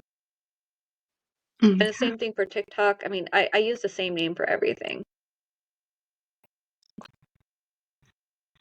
Ooh, This is yep, play that. Play that. I have to ask you. This is a lot of. Whoops, I'm sorry. I have to ask you. Did you murder your son? Absolutely not. Was there an accident? No. No. If there was, it wasn't to my knowledge. You're saying you have nothing to do with this disappearance? No.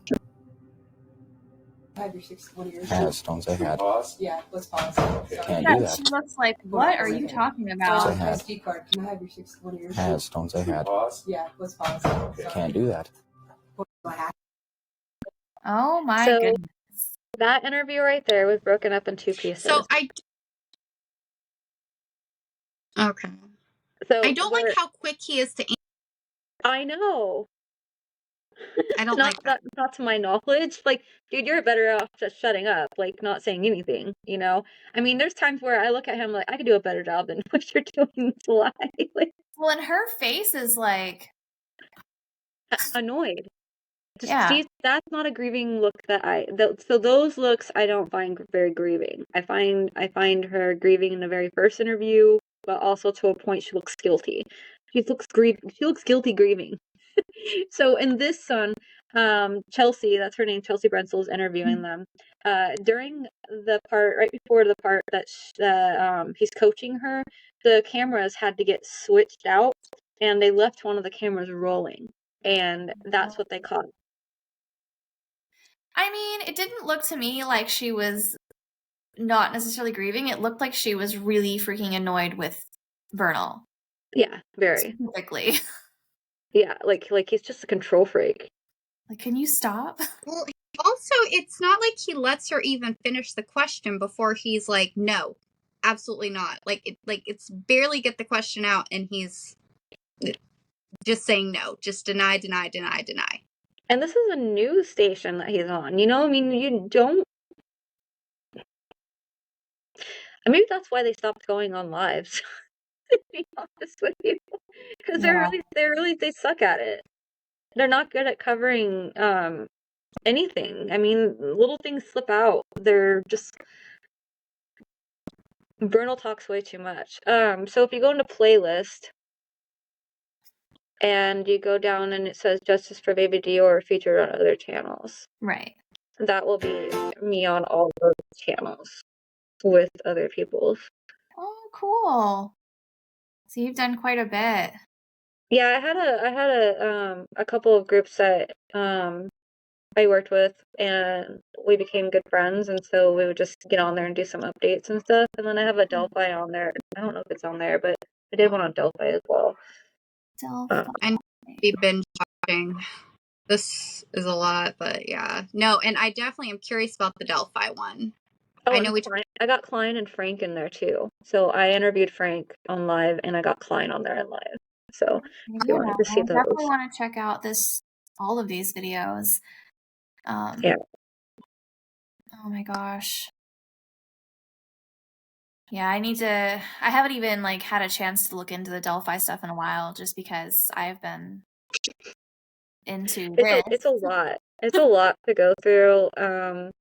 Also, if you're interested, you can go into the website and go into where it says more. It's like YouTubers and something. Yeah, there and everybody. I still have a lot to add because a lot of people do stuff. So your podcast will end up in this area.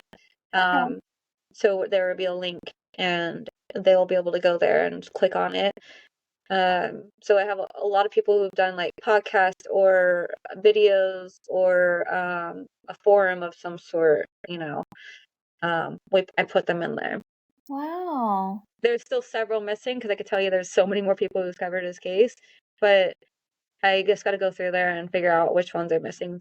So there's little updates that I have to do. Sure. No, these are great. That's It's awesome. good to. I mean, I love that there's so many people who are posting videos of it. Yeah. That There's just never enough though. just keep doing it, because I mean, Yeah.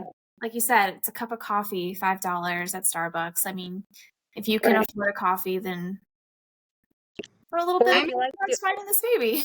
Yeah, or if you like TikToks or whatever, just make something for him, and it'll go somewhere. You Right. know, it'll spread. Every person is like a pyramid. You know, like you share it to 2 people, they share it to 3 people, they share it to more people, and before you know it, it just gets around. Right. He is so cute. So cute. It's Fucking style. I can't look at it though, because every time I do, I feel like I'm gonna cry. Hold on. Yeah. Crying. No crying. No crying allowed. Yeah. Oh, Aw. we'll bring tissues to the next podcast. No, the next one we do, it just won't be something that I've been personally like invested in for years. I'm happy to hear it. I mean, it makes my day to know that Deorr, who's not even my child, you know, affects other people in a positive way, and that and that people want to come back and check and see how he's doing. That's what I like, because yeah. you know, and I like it because we just need to get some I keep donations, referring and to him hopefully as if he after was they search mine. this What would I spring, do? we'll have some answers. Right, right. Like if this was my daughter, what would I do? I would just want so many people to just keep sharing, and because I have adopted him as a missing child, that's what I would like, is that people just share him. He's adorable, his case is solvable. And I know here's another thing, is that even though we share it, what can those people do to help? That's another question, right? What can they do to help after they share it? And during their sharing, what can they say to actually help? Unfortunately, none of us who share anything is really going to be able to do more, right? Except to share. Because we're not the investigators, we can't get our feet on the ground and do all that stuff. So that sucks in a way, not being able to do something about it. But definitely sharing, and keeping the real story out there, and just don't want to be forgotten about, you know? Right. Yeah. That's really all I Pressure could do. on the people who are close to the case too. Like, you never know what friend of the family knows something. Right. I just think the more that it's out in front of people, the more pressure there is Right. to come forward. Yeah, I mean, that's what they don't want. They don't want this case to be out there. It has died down randomly at times until I'm like, nope. And they get really mad. Like the grandmother stopped talking to me because I rehired Klein. She didn't like Klein. And I said, look, it's important that an investigator, it doesn't matter who, gets on this case and solves it. If they can solve it, that's all that matters. And as long as Klein left them alone, it wasn't going to hurt them, right? So I tried to tell her that, but she really just, if I kept talking to Klein, and she's done. And which is fine. It's not a loss. I don't, you know, if he doesn't want to talk to me, it's fine. It's not. They could have come out with another option. I mean, right? But this is a person who's spending his time and his money on trying to find your family member. I can't imagine why that would upset you. Right. Yeah. Why? Oh, and then I was able to, with my advocate in my advocate helper in Idaho Falls, he knew the theater people, the Paramount Theater, and we were able to get this. I made a little video, and we had sponsors and stuff, and we were getting some awareness packages out for $5, and we made it into the theater. It was supposed to be up for a month. I made it 2 weeks before the family called their lawyer, and the lawyer called the theater and threatened them to take it down, or they would get sued for slander and misinformation. So I was like, wait, slander and misinformation. So I asked Klein, and I also contacted an attorney and found out there was no slander or no misinformation. Obviously, the parents didn't like that. What the lawyer did was not necessarily legal, because he threatened the theater, and he even made a follow-up threat to make sure that it was down. So after 2 weeks of that being up, I think the mom and the grandmother were seen in the theater, and It just popped up as an ad like, before the video, so it took up the whole screen. And I believe what I heard was their jaws were just dropped. Like, what the heck is this? So they were not happy. But who is it to hurt? It's not hurting anybody, right? I ain't profiting off of Deorr. No one's profiting off of Deorr. No. I raise money on my own. I pay Klein, sure. I guess in a way, is it considered making profit off of Deorr? No, I can't see it that way because none of it goes in my pocket. Yeah, I just don't need it. But it's going back to Deorr, so you're not profiting off of Deorr, you're profiting for Deorr.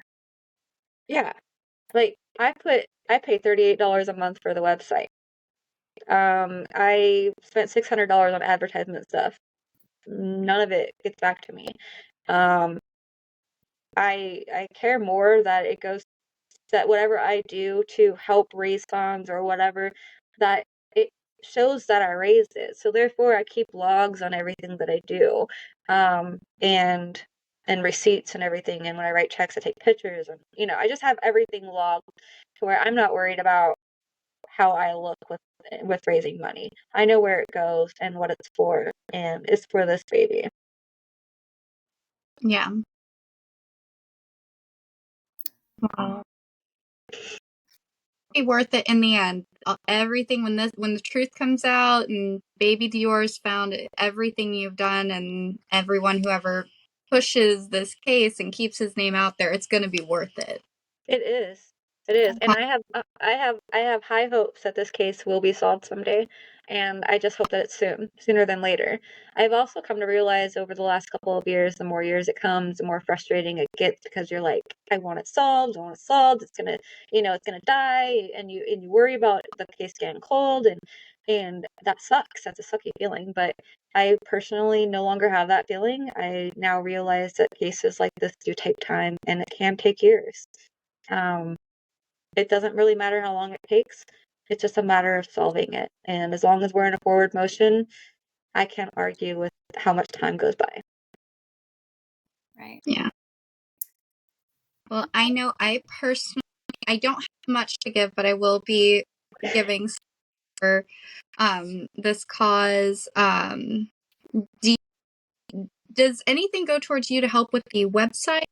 Like, No. I know you said $40 a month, a lot. Yeah.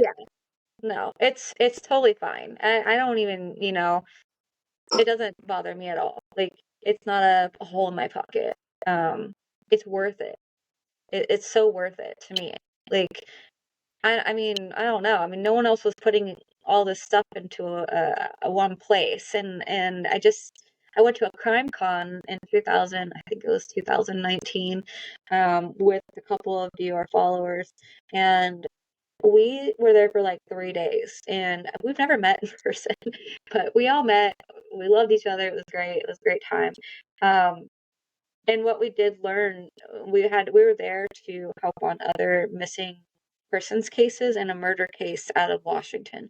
So we went to Seattle and we were working on this other person's cases. So I was able to get Deorr's case, his name out to the crime con. They really didn't think they were going to be able to do one because they didn't think law enforcement or the parents would actually participate. But we were able to somehow, Nate Eaton, the East Idaho News guy, I don't know how he did it, but he was able to get on the stage and do a whole thing for Deorr. So, oh wow, yeah, that blew my mind away. But when we were down there, we went downstairs to go get a drink or some fries or something, and we sat there and we're like, we need to do something with Deorr's case. What can we do? And his website was made at one point, but I didn't do anything with it.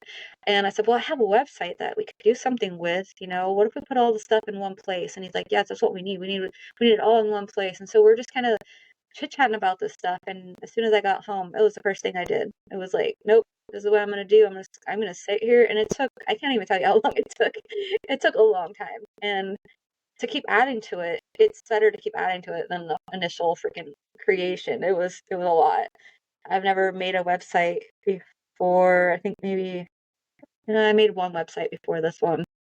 I mean, so this one was kind of just a good website. I've made websites before, and I can tell this took a lot of time. It's a pretty good website. a lot of little stuff, but I still Yeah.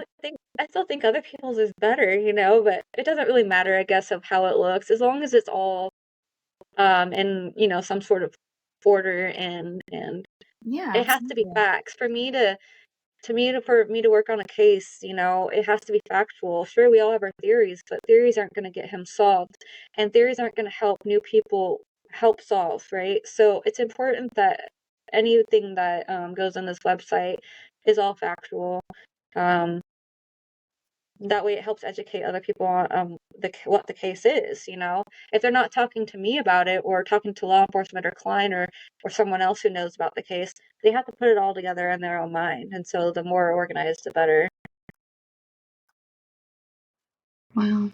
I love how you guys have a spot on here for questions. So like if you have a question for the family or the questions that have been asked already. Yeah. That's pretty neat. I personally haven't had a chance to read through these, but I definitely will. It's going to take you a while. It took me a couple of days to really get through your website. I mean, I don't have as much time as maybe some other people might have, but I'm a full-time mom, so I really do have the time to do it. I'm very thankful for that. I homeschool as well, so I have an 11-year-old daughter, and then I have a 22-year-old and 26-year-old sons. Mm-hmm. And my 26-year-old son lives with me with his girlfriend and their 1-year-old. Oh my goodness. It's a full house lately, but it's exciting. Yeah. That definitely. And my grandson looks like Deorr in a way. Like I'm 44 years old and I'm a grandma. Like it's crazy to think that. Like Oh my god. Oh my gosh. You look so good and young. I would not guess that. I have No, 2 grandchildren. They like our both age. both boys had a kid. I got the girl first and then the boy, and they're both, one just turned 2 and the other one's turning 2 next month. Wow. I would not have guessed that, honestly. No. Really? I need to know what you're doing with your skin. I need to do that too. Oh, absolutely nothing. I don't wear any skin makeup.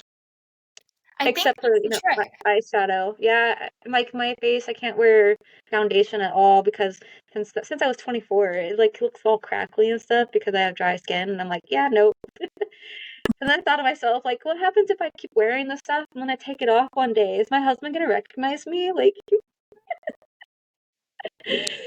oh my goodness. I think before the call, we had a whole conversation about that. We were arguing if foundation or concealer goes first. No, we weren't arguing. You did not know. I didn't know. I'm the last person to know. I would have no clue. I'm telling her like facts, and she's like acting like it was some kind of debate between us. No, I know the answer. Well, I need my eyebrows redone because, you know, as a teenager, you pluck, and then, like, after a while, you have, like, nothing left, and I'm like, oh my gosh, and now I have gray hairs coming in or white hairs, and I'm like, are those dyeable? Like, you should just embrace it. I love people's eyebrows, and I don't know how they do it, and I'm so jealous. My favorite thing to go in with a razor, just do that. A razor? I don't know. Eyebrows are my least favorite thing ever because I just want them to look like the girls online, and they just don't. Exactly. Yeah, and you know, I even bought like this little tool, but was it like not a tool. It doesn't work. I sit there and stencil? try to draw them on, and it was like not working. I was like, this isn't working. Did you see online a little while ago that they had like stencils with this little like spongy thing? Spongy thing. It's like a little sponge and a stencil, and you stick the sponge in the cap, and it's got like the eyebrow powder, and then you put it on the stencil, and it actually worked so good. You know, I'm afraid if I even just trimmed my eyebrows that I would have spots. So, they're not, I mean, they're not long, but they're like, you know, I think if I were to draw them on, you would tell. You could tell. Or paint them on that you could tell. Like, I've thought about doing the microblading too, but that terrifies me. What if I hate it? I know. You know what, and then when I do it and I like don't wipe it off yet and I scare the people with the mirror and they're like,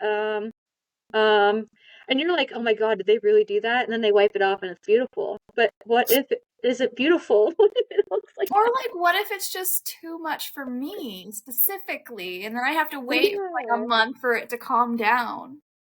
Yeah, I'm used to not having a lot, so if I had more, I don't know. Might be scared. Oh, that would be fun. Let's do a makeup tutorial, which I don't really put a lot in. Mine would be like 5 minutes long. We can.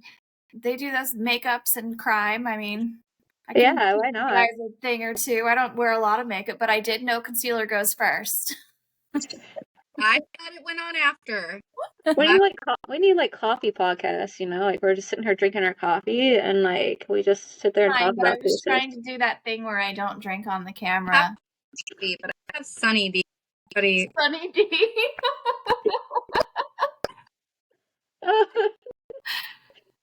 I don't have you. Is it in a coffee mug too? I didn't bring mine. Oh, it's in a little cup. Oh, it looked like a mug. I'm sorry. I just didn't feel like going to make coffee. We'll do like morning coffee conversations. Well, but I I'll don't have decaf. I would do mornings, but to be honest with you, I'm a late owl and a late morning. So like you won't see my face until about 10:30 in the morning the earliest. That's how I am too, and Stephanie My is homeschool like daughter too. Same a way. super early bird. Oh, I can't do it. I'm like yawning. Like I'm ready for bed by 10:30. Like I am ready to go to sleep. There are times where we're late. I blame my sister for that, but I blame you for the days that I'm up early.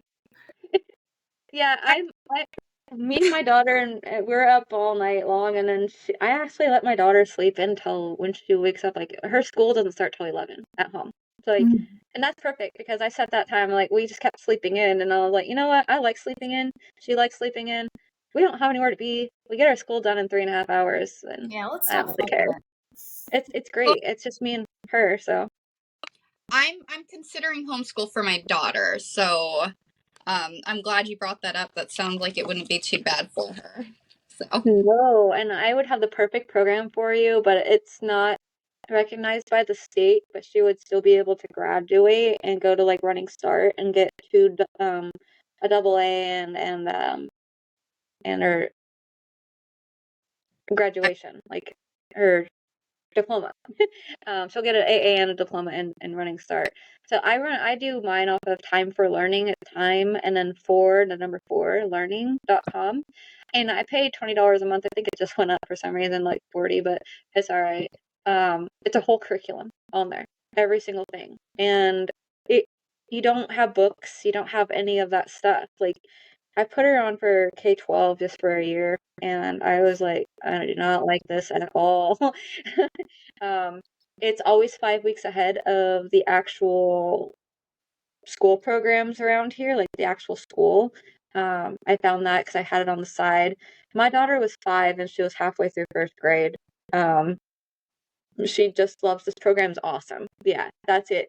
And it's really the best. Like I can't tell you how good it is. And then I just enrolled my daughter into a half homeschool program and a half home where she goes to it's for homeschool kids, but it's considered public school. You go there for like a day or two to do electives or some core programs.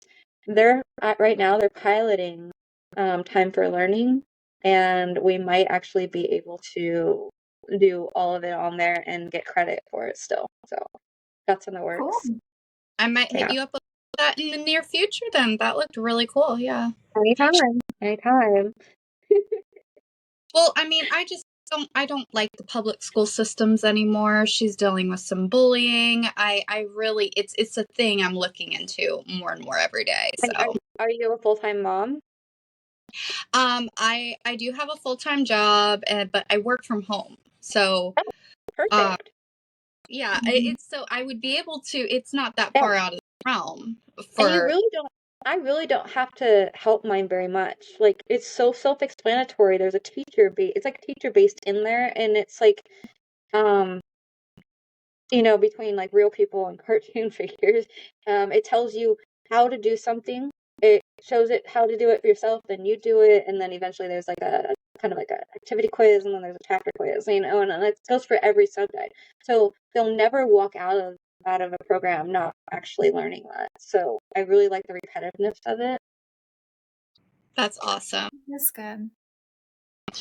Awesome. I just realized you have hearts on your sweater. Like when you were sharing the screen, I did, or not hearts, stars. I'm half dead. Stars. I have a heart. Stars. I And I'm know. not wearing a sweater though. So you do have a heart. Yeah, I love my star sweater. I got it for like the Christmas season, but I think I'm gonna wear it all the time. I love it. Do you have a heart on your shirt? Me? Or no, I don't know. I thought Callie has a heart on her necklace. Oh, okay. There we go. See, I knew. I shape was somewhere. When you said heart all over, I was like, all over. I'm and then I was like, wait, I'm not wearing a hearts, sweater. just stars. Hearts. Those are hearts now. Dead, y'all. Y'all forgive. I know my shapes. I know what a circle is. I know that's a star. Oh god. I'm sorry. And we're talking about homeschooling. Okay? Yeah. Maybe you can help me with that.